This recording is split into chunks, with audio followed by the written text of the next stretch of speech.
L'exposition Les Fleurs du Mal est un hommage au poète Charles Baudelaire. Un hommage en résonance avec l'histoire de la maison qui célèbre cette année les 170 ans de son flacon abeille, créé pour l'impératrice Eugénie, philanthrope et protectrice du poète. Condamné à une lourde amende lors de la publication de son recueil, Baudelaire sollicita l'aide de l'impératrice.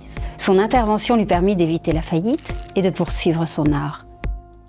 26 artistes, 26 nationalités, de tout médium aussi. Une exposition assez immersive, parfois des illustrations de fleurs, parfois des choses qui sont un peu plus ambiguës ou qui sont un peu plus piquantes. Je pense à l'installation de Ronces de Jean-Marie Apriou.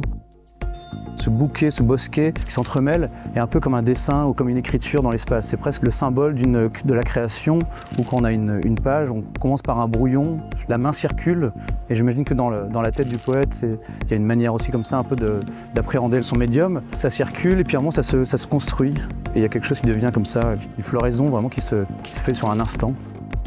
La fleur, c'est à la fois le symbole de quelque chose de fragile, c'est aussi un élément qui a une connotation sexuelle qui est vraiment assumée et que j'ai d'ailleurs renforcé avec ce fluide blanc donc, qui coule du centre des fleurs.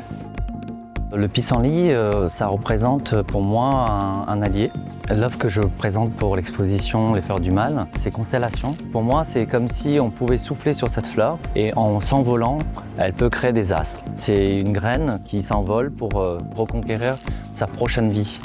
Dans cette exposition, tous les sens sont en éveil pour partir à la découverte de fleurs dans leur beauté au naturel ou réinterprétées, inventées et même fantasmées. Source d'émerveillement, les fleurs animent les créations de la Maison Guerlain depuis ses origines.